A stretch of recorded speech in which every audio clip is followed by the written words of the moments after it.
Boa noite ou bom dia. Hoje a nossa aula será sobre a origem da vida. Essa figura que vocês veem abaixo é o que se imaginava antes de ter a teoria da evolução, que mostra a criação do homem, que seria parte da criação de todo o resto, toda a vida, todo o planeta, etc. Essa figura, que pode ser considerada um dos maiores memes da humanidade, ela não é uma pintura, é um afresco. O que é um afresco? Afresco é uma técnica que você usa uma mistura de argila e pigmentos para cobrir uma superfície, fazendo uma arte, uma figura que representa alguma coisa. Aqui, na figura de baixo, do lado esquerdo, nós temos uma foto da Capela Sistina, do seu interior. E destacado nesse quadro azul é que se encontra posicionado o famoso afresco de Michelangelo que mostra a criação do homem. É uma curiosidade, essa capela, ela sofreu, acho que na década de 1990, por aí, uma restauração em que foram retirados restos de fuligem, né, de centenas de anos com velas acesas, e se descobriu que muitas das figuras que foram originalmente pintadas como nuas por Michelangelo, elas haviam sido cobertas com roupas por causa da mudança da moral ao longo do tempo. É uma curiosidade. Darwin, quando fez a teoria da evolução, ele não abordou a questão da origem da própria vida. Ele só se preocupou com a origem das espécies a partir daquelas que já existiam. Claro que, uma vez que ele propôs a teoria da evolução, ficou na cabeça a questão: e aí, como que a vida surgiu? Então, Darwin chegou a pensar mais tarde a respeito de uma origem espontânea da vida, e aqui explicitou numa carta escrita para Joseph Hooker em 1871.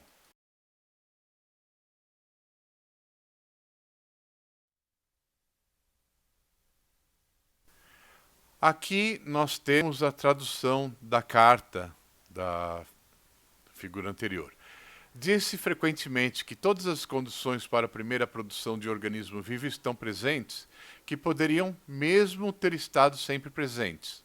Mas se, e olha que grande se, nós pudéssemos conceber em algum laguinho morno, com todos os tipos de amônia e sais fosfóricos, luz, calor, eletricidade, etc., presentes, que um complexo de proteínas foi formado quimicamente pronto para sofrer mudanças ainda mais complexas, na época atual, tal material poderia ser instantaneamente devorado ou absorvido, o que não era o caso antes das criaturas vivas se formarem.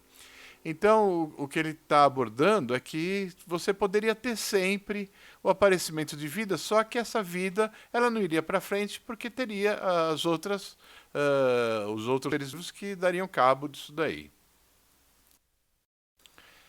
Essa ideia de que a vida apareceria de forma corriqueira, ela foi radicalmente mudada na década de 1920, com a ideia de que aquilo que existiria na Terra quando a vida originou seria muito diferente daquilo que acontece hoje.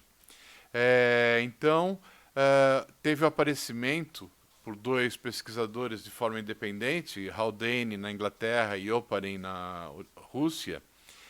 Eles vieram com a ideia de que haveria uma condição diferente no planeta, naquele início da vida. A atmosfera seria redutora, ao contrário da atmosfera atual, que é bastante oxidante, e que isso favoreceria o aparecimento de moléculas orgânicas muito diferentes do que existe hoje, que a tendência é de oxidação espontânea de tudo. Foi somente na década de 1950 que essa ideia de Oparin e de Haldane, a ideia da sopa primordial, foi testada experimentalmente. Aqui nós temos o aparato usado para esse experimento, feito por Stanley Meyer, que foi orientado do famoso químico Urey, que já tinha ganho o prêmio Nobel, em que você tem uma situação de simulação encapsulada em um aparelho feito de vidro, que você tem os gases que existiriam na tal atmosfera redutora, você teria a energia colocada sob a forma de descargas elétricas, você teria também energia adicionada através do calor em um dos tubos, em um dos frascos colocados nesse sistema, e você tinha uma espécie de circulação feita pelo deslocamento do vapor. O vapor deslocaria aquilo lá que seria resfriado por um sistema de refrigeração, e isso daí, depois de uma semana, começou a mudar de cor, e os produtos químicos formados no interior desse sistema foram analisados. Os resultados obtidos com o aparelho elaborado por Miller e Urey foram impressionantes. No interior daquele sistema, depois que ficou circulando durante algum tempo, foram formados aminoácidos, nitratos, formaldeídos, cianetos e outros produtos. Isso daí foi uma grande descoberta que permitiu a suposição de que a vida teria aparecido espontaneamente na própria Terra, dados gases e substâncias que estariam disponíveis há muito tempo.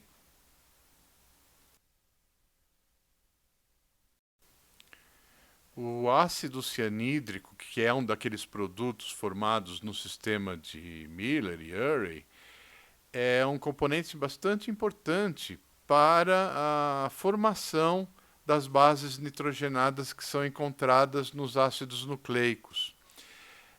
Você também tem a formação do formaldeído, aqui abaixo, né, que se você tem uma condensação, uma polimerização desse formaldeído, você tem a formação dos açúcares.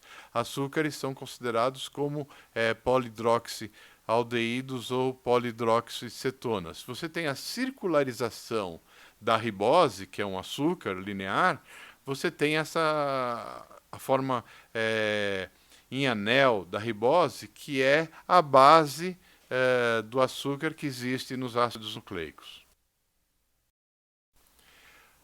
Muitos dos experimentos que levaram à conclusão de que vários outros compostos orgânicos importantes para a vida foram feitos depois daquele experimento original de Stanley Miller. Uma das questões que aparece é a questão da síntese do trifosfato de adenosina. Essa molécula é responsável pela distribuição de energia que existe dentro da célula. É um composto rico em energia que, quando faz parte de certas reações, ele pode ser formado com o acúmulo de energia, ele pode ser gasto na forma de energia usada para as outras reações. É considerada como uma molécula energética das células. Essa molécula ela é possível de ser sintetizada na presença de pirita, que é um mineral bastante comum na crosta terrestre, e ele favorece a síntese abiótica da adenosina, que é um dos componentes importantes do ATP. Uma questão que apareceu, que é muito importante, é a questão do síntese dos lipídios, porque os lipídios eles são muito importantes na formação das células. As paredes das células, as membranas plasmáticas, etc., elas têm lipídios que se fazem uma separação entre o meio da célula interior e o meio exterior. Então tinha uma série de problemas com relação à síntese abiótica de ácidos graxos e glicerol, que são os componentes das gorduras, e não era muito claro como isso daí poderia ser feito em condições abióticas. Na medida que os estudos foram progredindo a respeito da síntese abiótica, ou seja, sem a presença de vida, de compostos orgânicos importantes para a vida, alguns problemas foram levantados. Um deles é que se isso tivesse acontecido nos oceanos, por causa do grande volume desses, os compostos ficariam muito diluídos. Tem outras questões. Certas sínteses acontecem melhor em temperaturas elevadas, outras sínteses acontecem melhor em temperaturas mais baixas. E outra situação que foi colocada é que a atmosfera primitiva não era tão redutora quanto seria imaginado, certo? Então você tinha essas dificuldades que apareceram a partir dessa teoria da síntese abiótica da vida na própria Terra. Com o tempo foram feitas algumas descobertas que foram muito interessantes do ponto de vista de outras possibilidades para essa síntese de compostos orgânicos na Terra.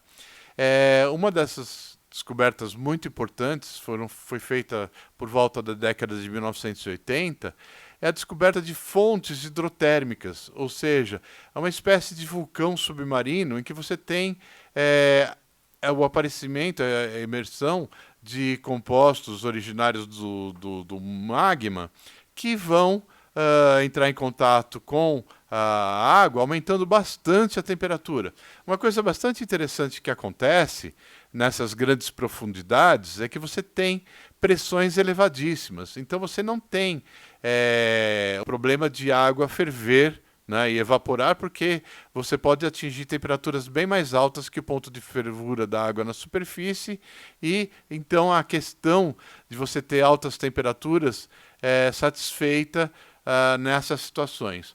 Outra possibilidade que evita o problema da diluição é que os substratos minerais eles permitem, por absorção, uma concentração local muito maior do que aquilo que existiria se todos os compostos ficassem diluídos. Outra situação que você permite uma concentração local muito grande de compostos orgânicos são as partículas que ficam suspensas na atmosfera.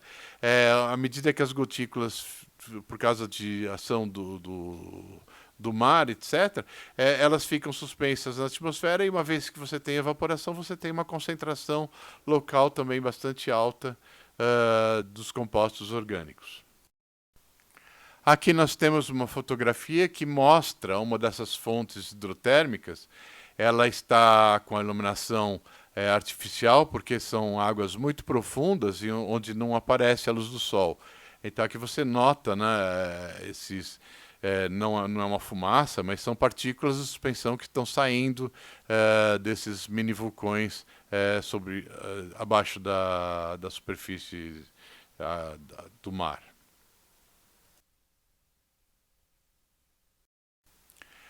Nessa figura, nós temos um esquema dessas fontes hidrotérmicas mostrando como que se dá a formação da pluma, aquilo lá que parece uma fumaça subaquática. Então, o que acontece na região cerca ao lado dessas fontes hidrotérmicas, são correntes de convecção. Essas correntes de convecção elas podem alternar regiões de frio e de calor. Então, muitos compostos orgânicos podem passar por região de frio, calor, volta para o calor, frio e assim por diante. Isso daí produz, como efeito, todas as condições para a síntese dos diversos compostos necessários para a vida. A gente tem que lembrar que a vida ela só precisa, teoricamente, aparecer uma única vez. Então, uma série de fenômenos improváveis, se eles acontecerem uma única vez, se você tem condições recorrentes que permitem que haja essa possibilidade, isso é suficiente para a vida, uma vez que a vida é algo que se reproduz. Aqui nós vemos cristais de caulinita nessa figura em preto e branco, que mostra como a natureza desses cristais proporciona uma superfície muito grande em relação ao peso, em que você pode ter fenômenos de adsorção que produzem uma concentração local muito elevada de certas substâncias. Aqui, outra figura, essa daí amarelada, nós temos a adenina, que é uma molécula importante para o aparecimento da vida, que ela fica absorvida a grafite. A absorção é uma localização assim que a molécula não penetra na outra, mas fica na sua superfície. Isso daí causa concentrações bastante elevadas de substâncias que são necessárias para o acontecimento de certas reações de natureza química. Aqui nessa figura nós temos do lado esquerdo uma concepção artística do que seria o aparecimento da Lua, e do lado direito você tem uma foto do que aí mais realista do que seria a Terra junto com o seu satélite natural, a Lua. O fato é que a Terra se originou, de acordo com com os cálculos mais recentes que nós temos, há mais de 4 bilhões de anos atrás. Entre 4 e 5 bilhões de anos. É muito tempo. De acordo com as evidências que nós temos por radiometria, evidências de natureza geológica, a Terra, após o seu aparecimento, ela ficou inóspita para a vida durante cerca de meio bilhão de anos. Por que isso? Porque a temperatura era muito elevada, você teria muito impacto de outros astros na Terra, então durante todo esse tempo você não teria a possibilidade do aparecimento e principalmente da estabilidade de vida na Terra. Aqui tem uma figura que vocês vão se familiarizar durante o curso, que mostra o tempo geológico. Nós temos a divisão em eras, períodos, épocas e idades. As eras são Cenozoica, Mesozoica, Paleozoica e Pré-Cambriano. Notem que as escalas de tempo são bastante diferentes entre as eras. Enquanto no Cenozoico nós temos representados 70 milhões de anos, cerca de 70 milhões de anos, no Pré-Cambriano nós temos nessa mesma faixa, né, de tamanho, nós temos 3 bilhões de anos. Então, isso daí é uma coisa que tem que ser estudada com muito carinho, mas assim, o fato é que durante a maior parte do tempo se acredita que houve vida na Terra. Os vestígios mais antigos de vida na Terra que se tem ideia são os estromatólitos fósseis. Aqui nós temos estromatólitos de 3,5 bilhões de anos de idade. Existem evidências de algo mais antigo ainda, da ordem de 4 bilhões de anos. Esses estromatólitos eles são resíduos de atividade microbiológica, em que você tem seres microscópicos, né, parecidos com as atuais bactérias, que vão tendo a sua atividade e vão criando depósitos minerais sobre os quais eles continuam vivendo. Tem uma curiosidade, aqui em São Paulo, no Shopping Eldorado, existem pisos que contêm estromatólitos bastante antigos, de 2 ou 3 bilhões de anos. Existe no subsolo um quadro que fala sobre isso. Isso daí foi descoberto por um estudante, um professor de geologia, e foi levado para a direção do shopping, que resolveu falar sobre isso. É uma curiosidade. Embora esses estromatólitos que eu mostrei sejam muito antigos, coisa de muitos bilhões de anos, eles ainda existem. Aqui nós temos uma fotografia que mostra estromatólitos atuais. Eles continuam sendo resíduos, são depósitos minerais de atividade bacteriana, que você tem as camadas mais novas, elas estão na superfície superior, e as mais antigas estão em camadas inferiores. E tem mais, além de eles existirem atualmente, não precisa ir muito longe para você encontrar estromatólitos vivos. Eles existem aqui na Lagoa Salgada, que fica perto da cidade de Campos, no Rio de Janeiro, e que você tem essas formações e que elas foram analisadas geologicamente de forma faz 8 anos. Aqui nós temos algumas fotografias de microfotografias feitas com auxílio de microscópio dessas bactérias encontradas nos estromatólitos. Na figura acima nós temos bactérias que estão em divisão, quer dizer, elas ficaram fossilizadas enquanto estavam em divisão. E aqui nós temos outras bactérias de natureza filamentosa com morfologia bastante semelhante àquelas que existem atualmente. Uma vez que nós temos assim aquele que seria um tempo geologicamente curto, 200 milhões de anos somente, embora para muitos pesquisadores 200 milhões de anos é um tempo muito grande, tem gente que acha que seria um tempo insuficiente para o surgimento da vida, porque a vida mais simples que a gente conhece, que é autônoma, né, não em termos de vírus, que são só parasitas, mas a vida autônoma, de vida livre, é muito complexa para ser aparecido em tão pouco tempo.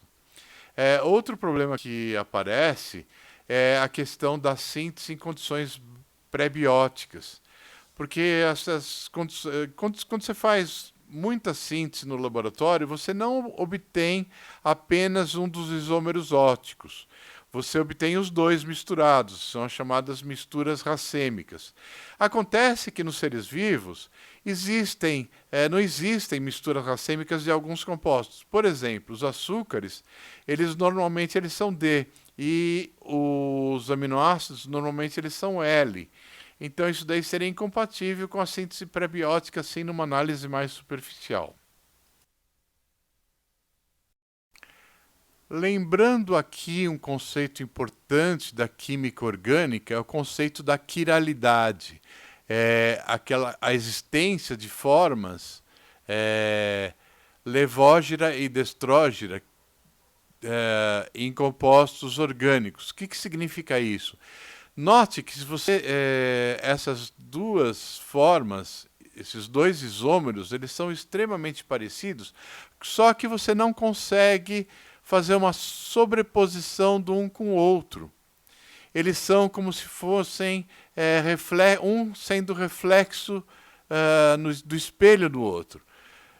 Isso daí pode ser ilustrado por outras situações semelhantes. Você tem a mão esquerda e a mão direita. Você não consegue sobrepor, mas você consegue, com as duas mãos, formar algo que seria uma representação como se fosse a imagem do espelho da outra. Para deixar mais claro, se você encontrasse uma luva, dessas luvas assim mais elaboradas, no chão, você saberia se é uma luva esquerda ou uma luva direita, por causa da posição em que os dedos se movimentam. Você tem é fácil descobrir se é uma luva esquerda ou uma luva direita. Da mesma forma, esses componentes químicos eles podem ser identificados por propriedades que eles têm. Tá? Uma das propriedades importantes é o desvio da luz. Se é o desvio da luz polarizada para a direita ou para a esquerda, então ele pode, é uma forma de caracterizar cada um desses isômeros. Então, embora essa homoquiralidade, a existência só de um tipo de isômero, pareça ser uma grande dificuldade para a origem da vida, principalmente na síntese de compostos orgânicos, existem certas situações que facilitam a concentração maior de um dos isômeros. Por exemplo, quando você tem a polimerização de um desses compostos que tem simetria, que tem isomeria óptica, né, que você tem, eles são resultados da existência de carbono assimétrico. Quando você tem essa polimerização, ela se dá preferencialmente com um dos isômeros. Outra coisa que favorece a concentração local de um dos isômeros é a formação dos cristais. Então, existem certas formações de cristais nos quais eles são constituídos por até 100% de um só isômero. Outras propriedades que facilitam a concentração maior de um isômero com relação ao outro é referente às propriedades diferentes que cada um dos isômeros tem. No caso, sim, você pode ter a sublimação diferencial de cada um dos isômeros. Outra coisa é que a maneira com a qual eles são absorvidos por certos minerais pode ser que aumente a concentração de um dos isômeros com relação ao outro. Tudo isso facilita o aparecimento dessa escolha. Uma vez escolhido para onde vai essa direção da quiralidade, faz com que certas, por exemplo, um composto, uma enzima que tenha somente um dos isômeros, ela atue no próprio isômero e não nos outros. Então, existe um início que pode ser devido à concentração maior de um deles, que depois determina uma escolha nas sínteses futuras. Alguns pesquisadores argumentam que o fato de que a vida teria aparecido, se fosse na Terra, durante um período muito curto, eles propõem que talvez a vida teria aparecido em outro lugar que não a Terra. Então, como apoio para essas hipóteses, que nenhuma delas tem algum tipo de comprovação por enquanto, é a existência de meteoritos com conteúdo semelhante ao dos resultados do experimento de Miller e Urey. O problema é que, tudo bem, se a vida apareceu em outro lugar e depois foi semeada na Terra, teria que passar pelo meio interplanetário, que é um ambiente reconhecido como muito hostil. Dentro da ficção científica, nós temos possibilidades da panspermia dirigida. Por exemplo, suponha que um dia a humanidade atinja um nível de desenvolvimento tecnológico que permita a exploração de outros planetas. Pode ser que, por descuido ou por intencionalmente, nós podemos colonizar outros planetas com espaçonaves automáticas ou espaçonaves tripuladas que acabam contaminando outro planeta, ou então, de acordo com alguns contos e filmes de ficção científica, você teria uma possibilidade de contaminação intencional de outros lugares. Tá, o problema é que seja a panspermia acidental por fenômenos naturais, como meteoritos, ou através de algum procedimento intencional, ele só muda o problema de lugar. Uma outra questão que aparece quando tratamos da origem da vida é a compartimentalização.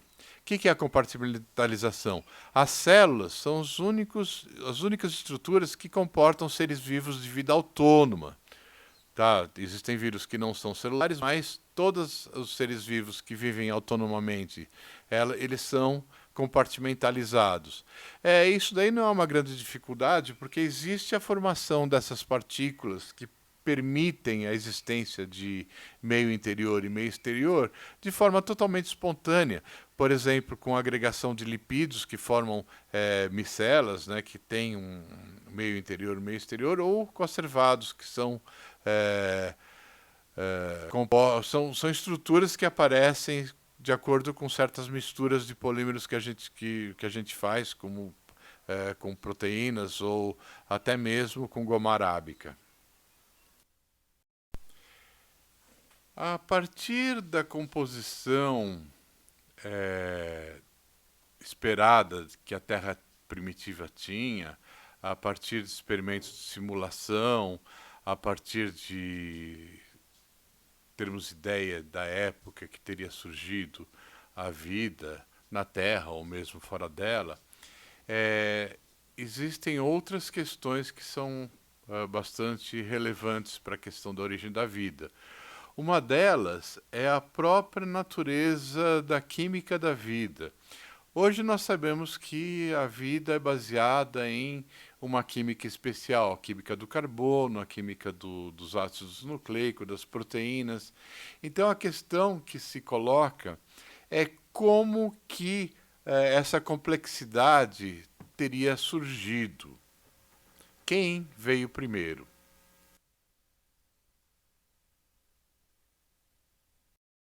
Reformulando a questão, a química da vida é baseada em DNA, RNA e proteínas. Então, é, o que apareceu primeiro nessa relação complicada? Então, a visão antiga da divisão de tarefas era de que o DNA armazenava informação, o RNA era responsável pela transferência dessa informação e as proteínas seriam as moléculas que realizariam a função tanto de forma estrutural como na forma de catálise de síntese, catálise enzimática. Na década de 1960, três pesquisadores, independentemente, propuseram que o RNA poderia ter sido a primeira molécula informacional. Então, Orgel, Crick e Woese, pesquisando de forma totalmente independente, fizeram essa hipótese. Essa hipótese teve um grande avanço quando, em 1980 e pouco, Tomassetti e os seus colaboradores descobriram que o RNA, além da função de transferência de informação, eles podiam também catalisar reações enzimáticas, aquilo que era atribuído somente para as proteínas. Além do fato de haver ribozimas, ou seja, RNAs que têm função catalítica, existem outras evidências bastante contundentes para esse mundo do RNA, essa época em que só teria RNA como a principal molécula dos seres vivos. A primeira delas, que é essa molécula importantíssima, que é a chamada, como eu falei, moeda energética da célula, ela é um ribonucleotídeo.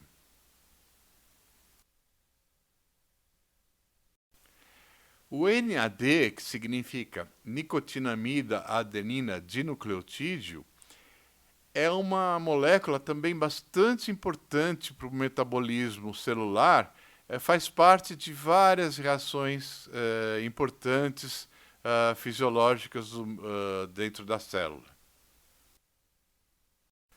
O FAD, que significa flavina adenina dinucleotídeo, também tem como parte da cadeia ribonucleotídeos. A coenzima A, que também faz parte principalmente do metabolismo de lipídios, também tem parte da cadeia como se fosse um ribonucleotídeo. O ribossomo, que é a parte responsável das células para a síntese de proteínas a partir da mensagem que existe no RNA, é formado por proteínas e RNA. Quando se descobriu que o sítio ativo, ou seja, a parte que faz realmente a síntese da proteína, né, que liga cada um dos aminoácidos com o outro, conforme o molde do RNA, ele é constituído do RNA, não de proteína. Então, é uma evidência fortíssima da origem da vida que foi precedida principalmente pela química do RNA. As pontas dos cromossomos dos organismos eucariontes, elas são chamadas de telômeros, ou seja, a parte final dos cromossomos. Essa parte ela é sintetizada por uma molécula chamada telomerase. E a sequência de DNA que é colocada nessas pontas dos cromossomos, ela é baseada em molde de RNA. Então, outra evidência bastante forte de que o RNA precede o DNA. Como não existe nenhum organismo de vida livre que seja baseado somente em RNA, A forma como se deu a transição desse mundo de RNA para o mundo atual, no qual você tem a colaboração de RNA, DNA e proteína, a gente não sabe como isso foi feito. Então, o que existe é a especulação. Então, se imagina que no início haveria só RNA como material genético e também como material funcional. A seguir, teria havido uma interação entre RNAs e proteínas. E, por último, teria havido a incorporação da química do DNA, porque ele é muito mais estável quimicamente, muito mais fiel para manter a informação genética. Isso daí teria acontecido muito depois. Quando isso realmente não se sabe, mas se imagina que todo esse procedimento teria acontecido naqueles 200 milhões de anos da origem da vida até para os vestígios dos primeiros organismos que seriam os estromatólitos. Aqui nós temos representados o código genético, aquele código genético mais comum. Então você tem a correspondência entre trincas de ribonucleotídeos do RNA mensageiro para as proteínas que são sintetizadas dentro dos ribossomos, formando as proteínas de acordo com aquela informação que existe no RNA mensageiro. A questão é como que isso teria aparecido. Tem muita discussão a respeito disso, algumas delas são baseadas nas propriedades do código genético. A maneira como os aminoácidos estão representados pelas trincas não é uma maneira totalmente aleatória, quer dizer, não tem nada de aleatório, existe uma direcionalidade. Aqui nós temos nessa figura mostrando a natureza química dos aminoácidos. Em vermelho estão os aminoácidos polares. Em verde estão os aminoácidos não polares. Em azul estão os aminoácidos polares com carga positiva e em laranja estão os aminoácidos polares com carga negativa. Então vocês notem que basta você ter um U na segunda posição da trinca que vai determinar automaticamente o aminoácido não polar. Então existe uma tendência bastante precisa com relação à correspondência de aminoácidos e de trincas.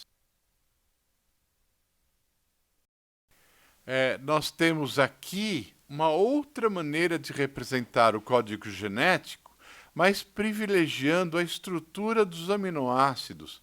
Vocês notam que, conforme que a maneira como está organizado o código genético não é aleatório. Você tem um viés de natureza estrutural bastante caracterizado aqui. Até o momento não existe uma maneira de se determinar como que apareceu o código genético, mas pelas propriedades dele a gente observa duas coisas. O código genético ele parece ser otimizado com relação às mutações. Por causa dessa correspondência entre a sequência da trinca e a estrutura do aminoácido, parece que qualquer alteração ela é meio que tamponada, ou seja, ela é evitada que haja grandes modificações. E outra coisa que se observa é que as trincas de nucleotídeos elas têm diferentes afinidades químicas com relação aos aminoácidos. Então nós temos duas hipóteses baseadas nessas observações para pensar, para especular sobre a evolução e a origem do código genético. Existem duas hipóteses que não são mutuamente exclusivas, as duas podem ter andado em paralelo. Existe a hipótese da seleção e congelamento, em que você teria códigos genéticos competindo entre si, alguns melhores, outros piores, e um deles teria vencido a batalha, entre aspas. E tem a hipótese de que você teria uma especificidade não muito grande no começo e ela teria aumentado ao longo do tempo.